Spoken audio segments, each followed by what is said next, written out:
सेवा जवाहर आप सभी को आज पुनः आप सभी के समक्ष सोशल मीडिया फेसबुक के माध्यम से उपस्थित हुआ हूं और उम्मीद करते हैं आप सभी लोग अच्छे होंगे और आप लोगों की जो दिनचर्या है वो भी बहुत अच्छी चल रही होगी, क्योंकि आप सभी लोग जानते हैं अभी जो मध्य प्रदेश है, हमारे मध्य प्रदेश में ठंडी का बहुत ज़्यादा प्रकोप बढ़ चुका है और दिनों दिन जो टेम्परेचर है, अभी हमारे बैतूल ज़िले की अगर बात करें तो लगभग 7 और 6 के बीच में टेम्परेचर चल रहा है रात के समय का। तो आज हम फिर से कुछ अच्छी बातों पर चर्चा करेंगे। तो जिस प्रकार हम हमेशा की तरह प्राथमिकता देते हैं एजुकेशन को, शिक्षा को देते हैं और शिक्षा के माध्यम से हम आप सभी से कुछ चर्चा करते हैं और आज पुनः हम इसी चर्चा हेतु आप सभी के समक्ष उपस्थित हुए हैं। तो एक बार पुनः आप सभी को सेवा जोहर करते हैं। जैसा कि आप सभी जानते हैं, वर्तमान में अभी जो शिक्षा आप देख रहे हैं कि बहुत सारी जो प्रतियोगी परीक्षाएं इस समय हो रहे हैं और कुछ शासन प्रशासन ने कोरोना गाइडलाइन को फॉलो करते हुए स्कूल कॉलेज को भी ओपन किया है और इसमें जो 12वीं और जो 10वीं की कक्षाएं संचालित हो रही है। क्योंकि ये प्रतिकूल समय है और हम चाहते हैं कि इस प्रतिकूल समय में शिक्षा को कैसे मेंटेन करके रखें, हमारे जो बच्चे हैं उनको हम किस प्रकार से इस शिक्षा के अभियान में जोड़ के रखें, कई सारी बातें हम करेंगे। जैसे कि आप सभी जानते हैं कि इस प्रतिकूल परिस्थिति में जो ऑनलाइन एजुकेशन, इसमें भी बच्चे लोग शिक्षा अर्जित कर रहे हैं और अभी जैसे सोशल डिस्टेंस के माध्यम से सरकार ने जो परमिशन दिया है शिक्षण संस्थानों को कि आप जो दक्षता के आधे पूर्ण दक्षता के साथ ना करके 50% दक्षता के साथ सोशल डिस्टेंस को फॉलो करते हुए शिक्षण संस्थानों को ओपन कर सकते हैं और धीरे धीरे ये ओपन भी हो रहे हैं और बच्चे लोग पढ़ाई भी कर रहे हैं। परंतु जो हमारे जो बच्चे हैं, छोटे छोटे नन्हे बच्चे हैं, उनके लिए हमें आज जागरूक होने की आवश्यकता है। जो माता पिता जो लोग हैं अपने बच्चों को घर पे ही पढ़ाएं और यदि आप लोग आजू बाजू पढ़ा सकते हैं, आपको जिस भी माध्यम से बच्चों को पढ़ाना है तो आप बिल्कुल पढ़ाइए, क्योंकि ये जो 2020 है और 2021 भी लगभग ऐसे ही जाएगा, मुझे पूरा उम्मीद है। और इस उम्मीद के बीच में हम लोग कैसे उभरें, शिक्षण साथी लोग कैसे उभरें और हमारे बच्चे हैं जो लगभग मार्च से लगभग शिक्षण संस्थान को पूरी तरह से बंद कर दिया गया था, अब धीरे धीरे ओपन हो रहे हैं। तो किस प्रकार से पढ़ाई करें, इस पर अमल करने की आवश्यकता है। जो बच्चे घर पर हैं उनसे मेरा निवेदन है कि ये जो बहुमूल्य समय है जो कोरोना ने आप लोगों को दिया है, तो इसका उपयोग करना है। हमें ज़्यादा से ज़्यादा पढ़ाई करना है। जो बच्चे जो प्रतियोगी परीक्षाओं की तैयारी कर रहे हैं और जो कक्षा जैसे हायर सेकेंडरी हो, चाहे हाई स्कूल हो, चाहे माध्यमिक स्कूल हो या प्राइमरी या नर्सरी, जो भी हो, जिस भी माध्यम से अगर पढ़ाई करना चाहते हैं तो बिल्कुल पढ़ाई को जारी रखिए, क्योंकि आने वाला जो समय होगा हमारे लिए और प्रतिकूल होगा, हमारे लिए एक चुनौतीपूर्ण होगा कि हम ऐसे प्रतिकूल समय में कैसे शिक्षा के क्षेत्र में, चिकित्सा के क्षेत्र में, सामाजिक क्षेत्र में, स्वरोजगार के क्षेत्र में कैसे उभरें। ये बहुत सोचने लायक और चिंतनीय विषय है। हमें सरकार से ज़्यादा हमारे जो माता पिता लोग हैं उनको चिंता करने की आवश्यकता है, क्योंकि आज हमने देखा है कि ग्रामीण अंचलों के जो बच्चे हैं, वर्तमान में शादियों का सीज़न चालू है और मालूम है कि अभी विभिन्न प्रकार की जो प्रतियोगी परीक्षाएं संचालित भी हो रहे, मध्य प्रदेश व्यापम द्वारा आयोजित होने वाले भी जेल पैरी का हो रहा है और भी बहुत सारे एग्ज़ाम हो रहे हैं। तो कई सारे जो ग्रामीण अंचल के बच्चे हैं अपना जो समय है इधर उधर घूमने में व्यतीत कर रहे हैं। तो ये जो बहुमूल्य समय है इसको वेस्ट ना करें, आप लोग पढ़ाई लिखाई करें। जितने भी जो सोशल मीडिया में जो मुझे देख रहे हैं उनको एक बार पुनः सेवा जोहार करता हूँ और आपसे विनम्र निवेदन करता हूँ कि आप सभी लोग विभिन्न क्षेत्रों से जुड़े हो मुझसे। आप अपने क्षेत्र में किस प्रकार से एजुकेशन को प्रमोट कर रहे हैं ये भी आप कमेंट्स के माध्यम से बता सकते हैं। क्या आपके क्षेत्र में क्या व्यवस्थाएं चल रही है, आप लोग कमेंट्स करके मुझे बता सकते हैं। हो सकता है कि मैं कुछ समाधान हो मैं बता सकूं कि इसको किस प्रकार से इम्प्लीमेंट किया जाए। नहीं तो क्या होता है कि देखिए, मैं तो अभी कुछ दिन पहले अभी कोरोना में भी काम किया हूं मैंने, और कुछ दिन एजुकेशन को भी हम लोग ऑनलाइन के माध्यम से चला है। लेकिन अब हम कोरोना से बाहर हैं, कोरोना वायरस के बाहर हैं। मैंने कुछ गतिविधियां या कुछ स्वयं के कार्यों के कारण, कुछ अत्यधिक आवश्यक कार्य आने के कारण कि मैं थोड़ा रिजाइन किया हूँ। तो लेकिन मैं एजुकेशन को प्रमोट कर रहा हूँ। तो मैं ग्रामीण अंचलों में जब जाता हूँ आज भी, चाहे वो शिक्षा के लिए मार्गदर्शन की बात हो, चाहे स्वास्थ्य शिविर हो, चाहे सामाजिक कार्यक्रमों में, मैं ये देखता हूँ कि जो युवा पीढ़ी है आज इस कोविड-19 में एजुकेशन से पूरी तरह से भाग चुकी है। मतलब उनकी जो दिशा है वो पूरी तरह से एजुकेशन से बाहर होते नज़र आ रही है। तो हमें उस पटरी पर फिर से आने की आवश्यकता है, क्योंकि ऐसा समय दोबारा नहीं मिलेगा। हमने देखा है कि विगत वर्षों में क्या होता था कि लोग बोलते थे कि हमारे पास टाइम नहीं मिलता है, पूरा टाइम स्कूल में जाता है, पूरा टाइम कोचिंग में जाता है। लेकिन अभी वर्तमान में आपके पास पूरे 24 घंटे हैं। आप इस 24 घंटे में कितना यूटिलाइज़ कर सकते हैं? या तो सोना बनाने में लगा दो या सोने में लगा दो, बात एक ही है। जो मेहनत करेगा वो सोने जैसा चमकेगा, जो मेहनत नहीं करेगा वो सोते रहेगा। तो अभी आपके पास लगभग 24 घंटे पूरा मिल रहा है, पूरा समय। तो आप इस 24 घंटे में कितना समय पढ़ाई में यूटिलाइज़ कर रहे हैं, कितना अन्य क्षेत्रों में यूटिलाइज़ कर रहे हैं, तो ये आपको सोचने की आवश्यकता है। क्योंकि हो सकता है कि आने वाले समय में ये समय आपको ना मिले। आप कोई प्रतियोगी परीक्षाओं की तैयारी कर रहे हैं या आप कोई बिजनेस प्लान कर रहे हैं, आपके पास समय है, आज अपन सोच नहीं पा रहे हैं, तो आगे आने वाले समय में हम सोच भी नहीं सकते। क्योंकि हो सकता है कि अभी प्रतिकूल समय है, आने वाला अनुकूल समय हो, अनुकूल समय में हमारे पास समय नहीं रहेगा। इसलिए आज हमें प्लानिंग करने की आवश्यकता है। प्लानिंग करें, क्योंकि देखिए आज हम इतने सारे जो सोशल मीडिया चलाते हैं, अब मैं मेन मुद्दे पे आता हूँ। अभी तक तो मैं आपसे चर्चा किया हूँ, अब मेन मुद्दे पे आता हूँ जो हमेशा की तरह आता हूँ। आप लोगों ने देखा अभी कुछ दिन पहले मध्य प्रदेश सरकार की मैं बात कर रहा हूँ, चाहे वो केंद्र सरकार हो चाहे मध्य प्रदेश सरकार हो। अभी कुछ दिन पहले पूरे जितने भी जो हमारे भारत देश के या मध्य प्रदेश के जितने जो प्रिंट मीडिया है, जिसको हम न्यूज़पेपर बोल सकते हैं, इसमें आया था, एक नोटिफिकेशन आया था कि मध्य प्रदेश के आदिवासी तहसील 89 तहसील के लगभग 5760 स्कूलों को बंद किया जाएगा। ठीक। दूसरा मतलब दूसरी जो कंडीशन है, उसके 2-3 दिन बाद एक स्टेटमेंट आया कि मध्य प्रदेश के कोई भी बेरोजगार को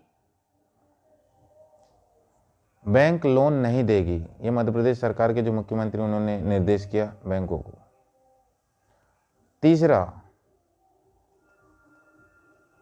अभी शायद मध्य प्रदेश के 51 कॉलेज बंद होने वाले हैं, ऐसा कुछ है। अभी आज या कल की बात है, अभी रिजल्ट खराब होगा तो जो स्कूल में जो पढ़ा रहे हैं वो टीचर, उनकी परीक्षा ली जाएगी। अगर वो परीक्षा में पास नहीं होंगे तो फिर उनकी नौकरी भी संकट में है। तो देखिए, सबसे बड़ा जो मुद्दा है हमारे भारत देश का, हम भारत देश को कुछ समय के लिए बाहर करते हैं। हम बात करते हैं मध्य प्रदेश की, तो मध्य प्रदेश में जो 89 जो आदिवासी ज़िले हैं उसमें मध्य प्रदेश सरकार बोल रही है, शिवराज सरकार, कि 5760 स्कूल बंद किए जाएंगे। तो क्या मध्य प्रदेश सरकार हमारे आदिवासी समाज के जो बच्चे हैं उनको पढ़ते हुए देखना नहीं चाहती?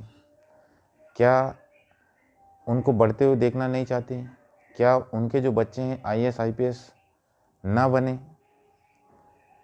क्या दूसरे लोग अगर बनते हैं तो हमारे जो ग्रामीण अंचल के बच्चे अगर वहीं पे अगर शिक्षा अर्जित करके अगर आगे जाएंगे तो क्या बुरा है?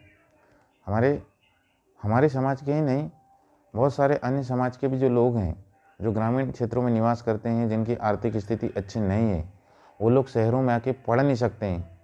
तो यदि उस क्षेत्र में जो स्कूल है जो पहले से संचालित हो रहे हैं, अगर उनको बंद कर दिया जाए तो ग्रामीण अंचल के बच्चे कहाँ पढ़ेंगे?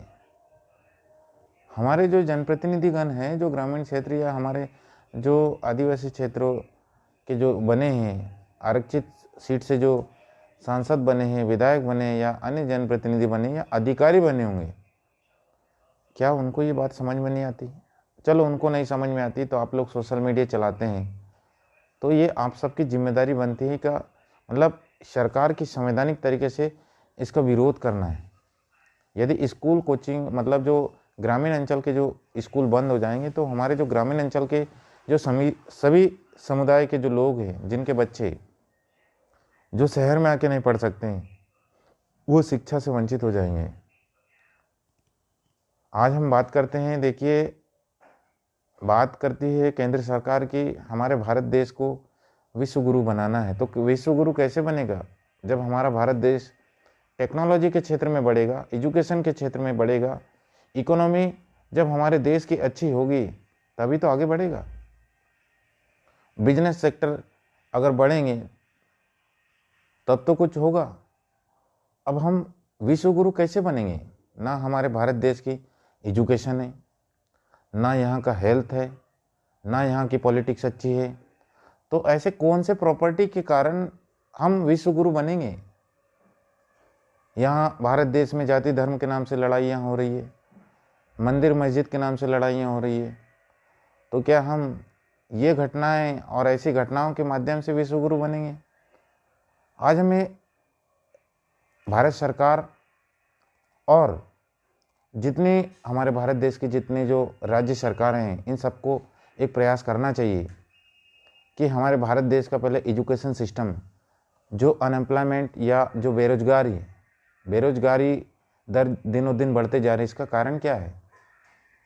आज जिन जिन क्षेत्रों में आपको मालूम होना चाहिए कि चुनाव होना है, वहाँ पे कोरोना के केस कम है, और जहाँ पर हो गया कोरोना के केस बढ़ने लग गए।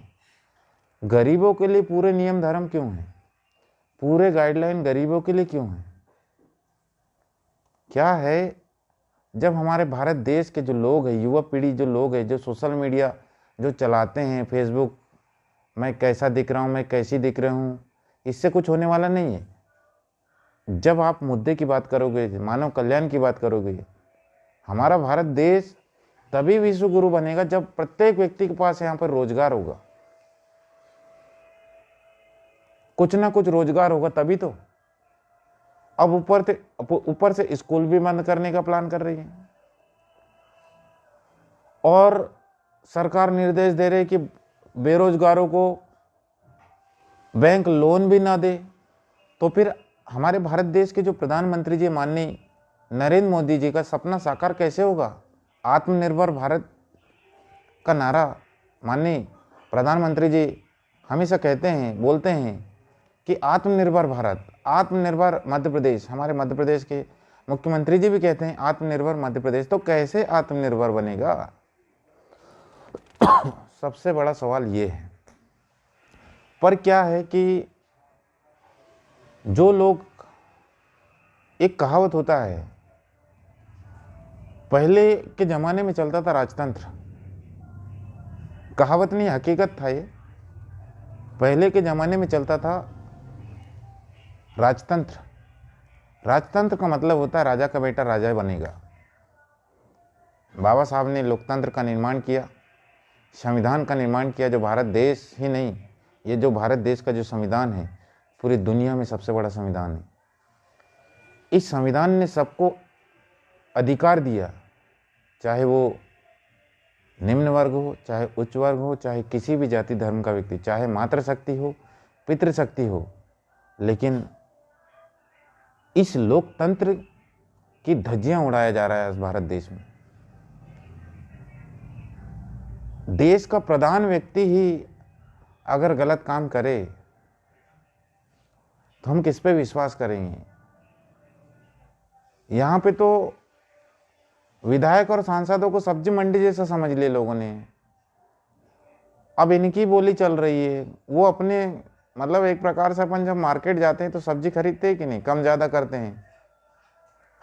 अगर कहीं कम में मिल रहा है तो साइड की दुकान से ले लेते हैं, फलाने वाली दुकान को चौपट कर देते हैं। तो यही चल रहा है। हमारे भारत देश की राजनीति इतनी बुरी हो चुकी है। प्रजातंत्र, शासक ही अगर गड़बड़ रहेगा तो फिर प्रजा क्या करेगी? वहाँ प्रजा हमेशा दुखी रहेगी। मतलब इसको ऐसे शब्दों में बता रहा हूँ, अंधेर नगरी चौपट राजा, अंधेर नगरी चौपट राजा। हमें आज आवश्यकता है, आज जो ये लोकतंत्र मिला है, बाबा साहब ने जो दिया है, कोई एक समुदाय के लिए नहीं है, हमारे भारत देश के सभी समुदाय के लोगों के लिए है। इसके माध्यम से सभी लोगों को अधिकार दिए गए हैं कि आप यहाँ पर जो अधिकार दिए हैं इनको पढ़कर, इनको हासिल करके, इनका उपयोग करके समानता पर आए। लेकिन विडंबना इस बात की है कि आज संविधान की धज्जियां उड़ाया जा रहा है। इस संविधान में जितने जो अधिकार दिए हैं,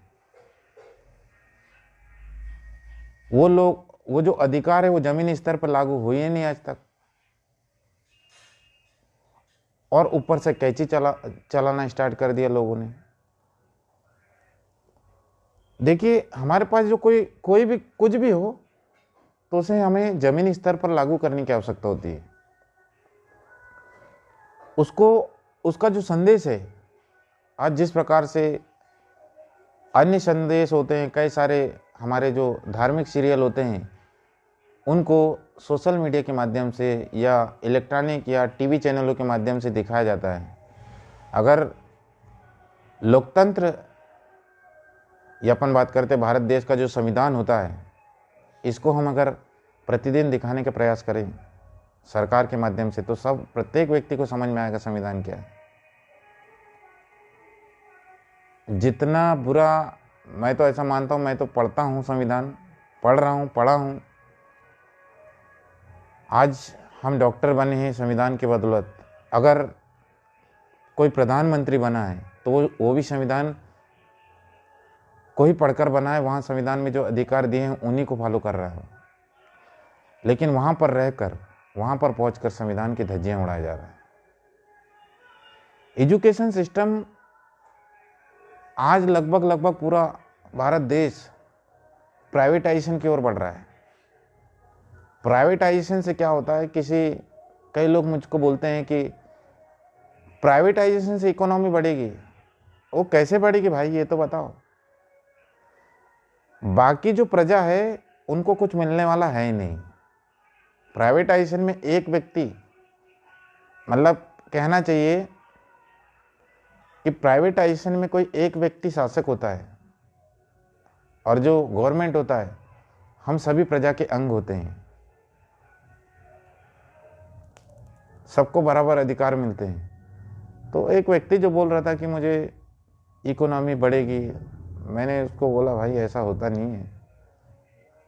जिसका जो इन्वेस्टमेंट करेगा, जो खरीदेगा, उसकी इकोनॉमी बढ़ेगी, बाकी पब्लिक तो त्राही हो जाएगी। जिसके पास कोई रोजगार नहीं रहेगा वो क्या करेगा? अब ये स्कूल संस्थान जो बंद होने वाले हैं, तो अब बताइए कि जो एक कोई मजदूर का बच्चा वो शहर में आके कैसे पढ़ेगा? आज स्कूल खोल दिए गए हैं लेकिन हॉस्टल नहीं खोले गए हैं। तो बच्चे लोग जो हॉस्टल में रहते थे, छात्रावासों में, वो कहाँ रहेंगे? देखिए, सरकार को प्लान करनी चाहिए कि इस प्रतिकूल परिस्थितियों में युवाओं के लिए हम किस प्रकार से रोजगार को उपलब्ध कराएं, ज़्यादा से ज़्यादा वैकेंसियां निकालें, ज़्यादा से ज़्यादा मतलब भर्ती करें। आज तो ऐसा हो रहा है मध्य प्रदेश में कि मध्य प्रदेश के युवा लोग अपने हक अधिकारों की बात करते हैं तो लाठियां बरसाई जा रहे हैं उन पर। उधर जो किसान भाई लोग दिल्ली में डटे हुए, उन पर बर्फ से भी ठंडा पानी फेंका जा रहा है। अब बताओ, जो अपने हक अधिकारों की बात करते हैं, जो अपने हक अधिकार के लिए बात करते हैं, वो हमेशा क्या होते हैं, हमारे भारत देश में देशद्रोही कहलाते हैं। जो उन पर तानाशाही कर रहे हैं वो क्या कहलाते हैं, राष्ट्रभक्त कहलाते हैं। अब बताइए कि हमारा एजुकेशन सिस्टम इतना दिनों दिन घटिया होते जा रहा है, हेल्थ सेक्टर उतना इम्प्रूव हुआ नहीं, बिजनेस का सेक्टर उतना इम्प्रूव हुआ नहीं, और जो पॉलिटिक्स की बात करते हैं, जो आज भी जो पॉलिटिक्स होता है, इसका भी जो लेवल होता है, पहले जैसी पॉलिटिक्स अब धीरे धीरे नहीं रही, केवल तानाशाही हो रहा है। अब व्यक्ति बोलते हैं ना कि कन्यादान और एक मतदान, कन्यादान और एक होता है मतदान। कन्यादान भी अगर गलत जगह पे हो गया तो अपनी बेटी की ज़िंदगी खराब हो सकती है। उसी प्रकार मतदान भी अगर गलत जगह हो गया तो अपना पूरा क्षेत्र खराब हो जाएगा 5 साल तक। लेकिन उसका उन्होंने दूसरा सॉल्यूशन कर लिया है। अब चल रहा है जुगाड़ तंत्र, मतलब आपने वोट दिया, उससे कोई लेना देना नहीं है, सामने वाला बिक जाएगा उधर वटा के भाव से। अब क्या करेंगे अपन? तो ये लोग क्या है कि वंशवाद, परिवारवाद पे ही फोकस कर रहे हैं। कभी कोई जनप्रतिनिधि सरकारी स्कूलों की व्यवस्था देखने नहीं जाता है, कोई अधिकारी देखने नहीं जाता है। अब ऐसे में कैसे सुधरेंगे सरकारी स्कूलों की हालत, सरकारी एजुकेशन सिस्टम कैसे सुधरेगा? जब मंत्रियों के बड़े बड़े कॉलेज है, स्कूल है, तो वो सरकारी कॉलेज स्कूलों की तरफ काहे को ध्यान देंगे? ये युवा लोगों को सोचने की आवश्यकता है।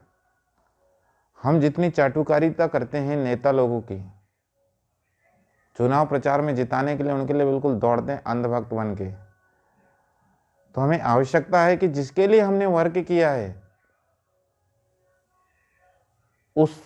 उससे रोजगार मांगने की।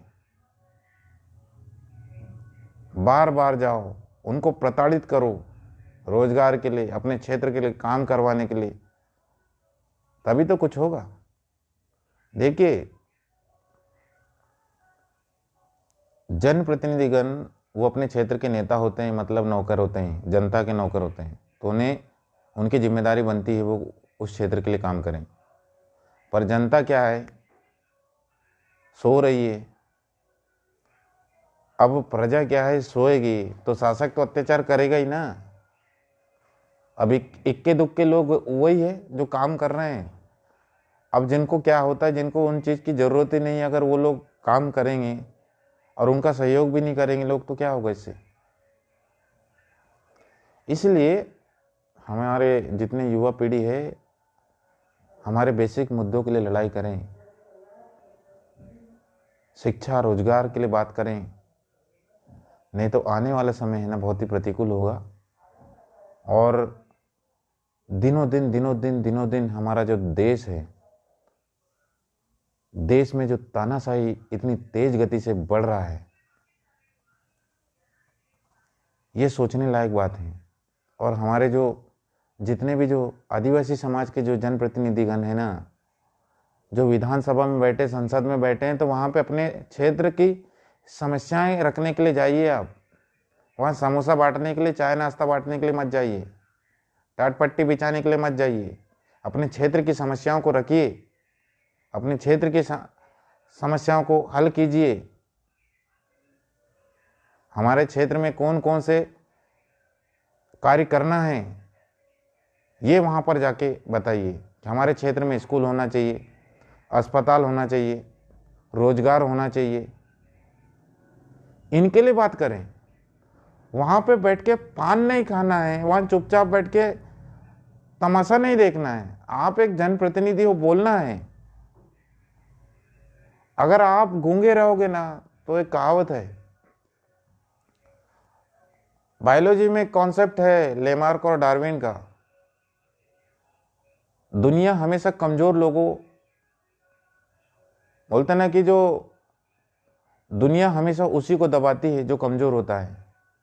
जो ताकतवर होता है उसको दुनिया कभी दबाती नहीं, कभी उस पर अत्याचार नहीं करती। तो आप अगर जनप्रतिनिधिगण हो तो आप लोग अपने क्षेत्र की समस्याओं को हल कीजिए, दबंगी के साथ बोलिए। 5 साल तक आपके पास समय दिया है, दबंगी के साथ बोलें।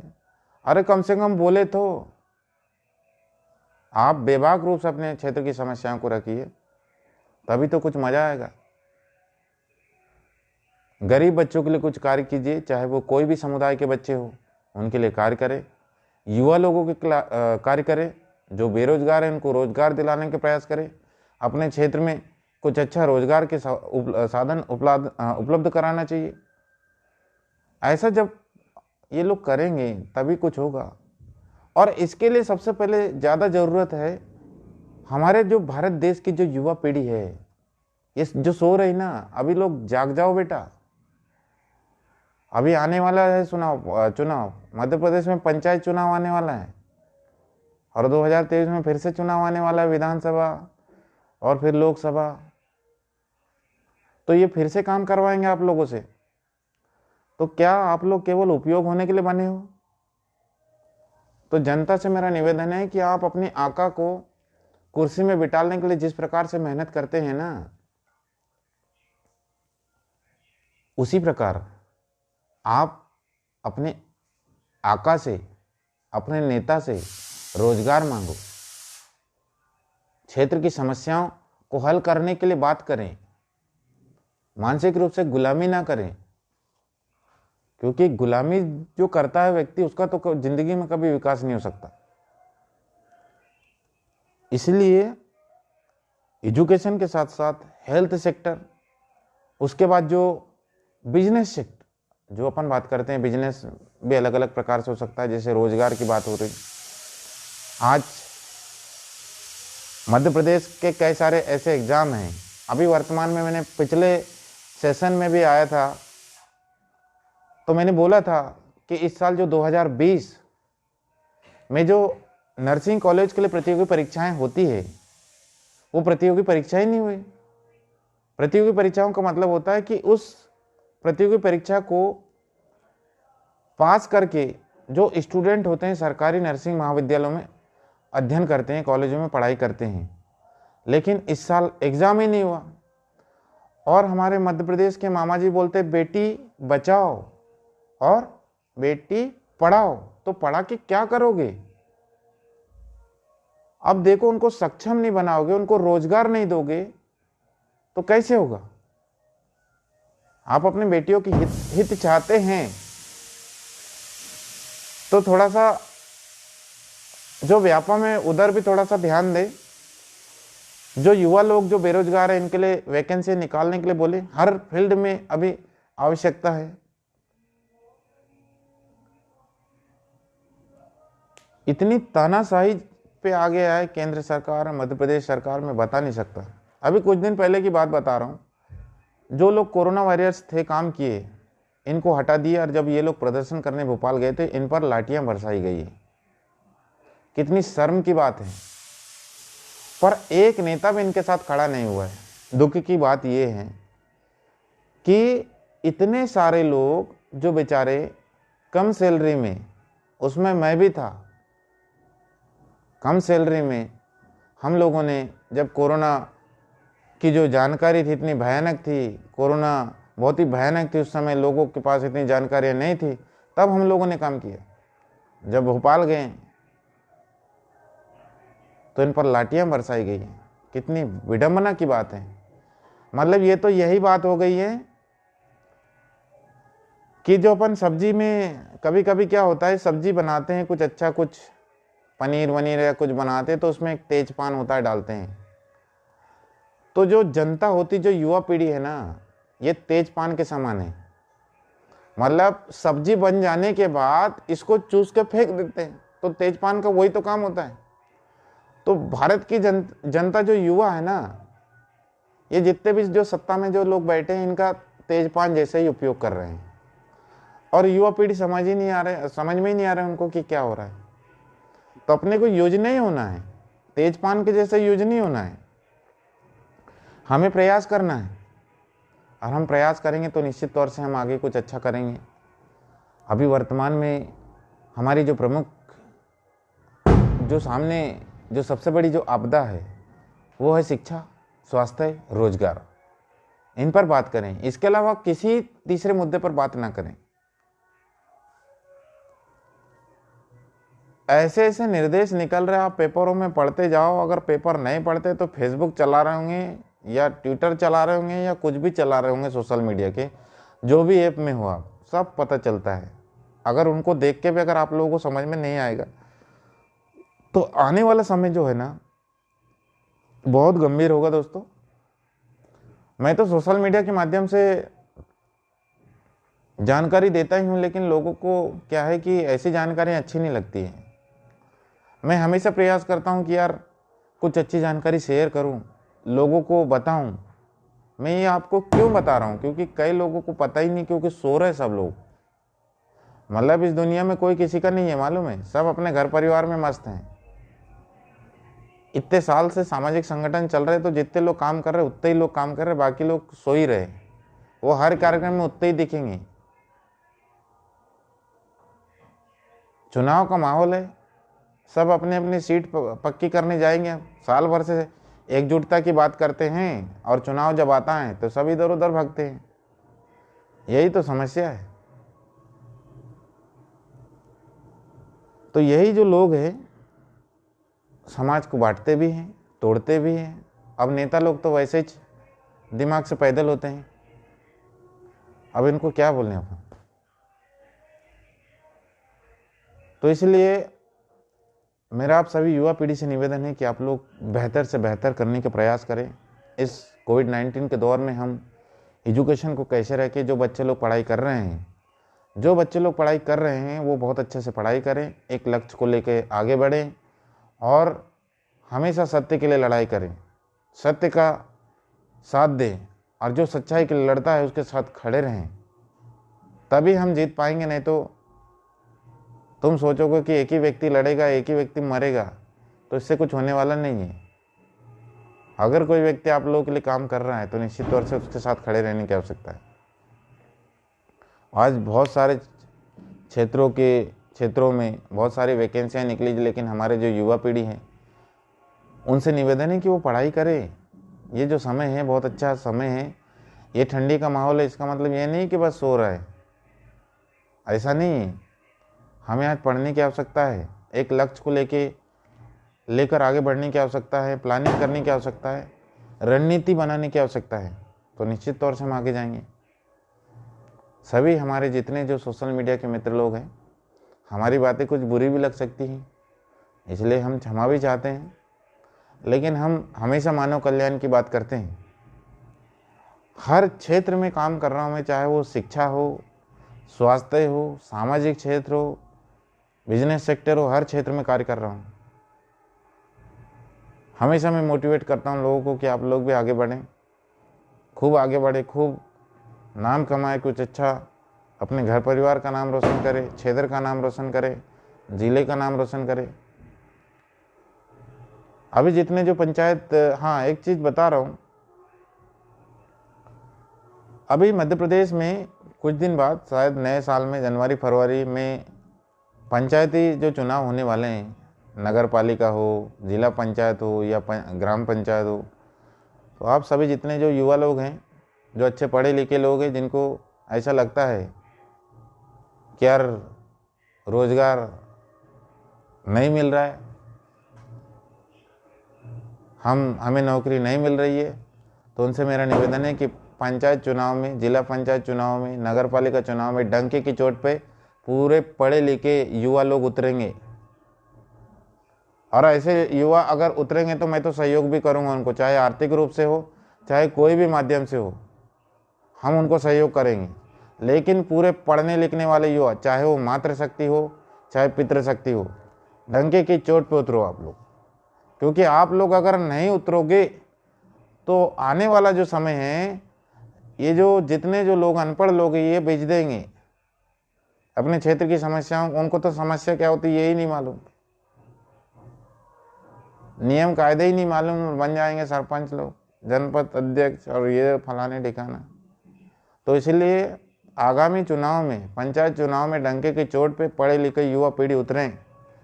डॉक्टर ध्रुवे का पूर्ण सहयोग रहेगा उनको, 100%, चाहे वो किसी भी प्रकार का सहयोग हो, फाइनेंशियल हो चाहे कोई भी हो, हमारा सहयोग रहेगा। लेकिन युवा लोगों को अब राजनीति में आना चाहिए, नहीं तो आने वाला जो समय है बहुत ही प्रतिकूल होगा। इसलिए मेरा सभी से निवेदन है कि अभी वर्तमान में हमारे क्षेत्र की जो समस्याएं हैं, हमारे क्षेत्र में जो स्कूलें अगर बंद है तो युवा पीढ़ी जो पढ़ी लिखी है या पढ़ लिख रहे हैं वो लोग एक टीचर की भूमिका निभा सकते हैं। जहाँ पर ऑनलाइन सुविधाएं नहीं है वहाँ पे वो खुद पढ़ा सकते हैं, तभी तो अपने क्षेत्र का विकास होगा, तभी तो हमारे समाज के बच्चों का विकास होगा, तभी तो हमारा मध्य प्रदेश, हमारे भारत देश का नाम रोशन होगा। तो ऐसे कुछ प्रयास करें, निश्चित तौर से हम सफल होंगे सब मिलके। तो इसी के साथ मैं आप सभी को सेवा जोहार करता हूं और एक बार पुनः आप सभी लोगों से मुलाकात करूंगा, पर तब तक मैं चाहूँगा कि आप लोग एक नई ऊर्जा के साथ अपने कार्यों को सुचारू रूप से फिर से पुनः आरंभ करें। कोरोना गाइडलाइन को फॉलो करते अपने कार्यों को सुचारू रूप से जारी रखें। तब तक के लिए आप सभी को सेवा जोहार, धन्यवाद।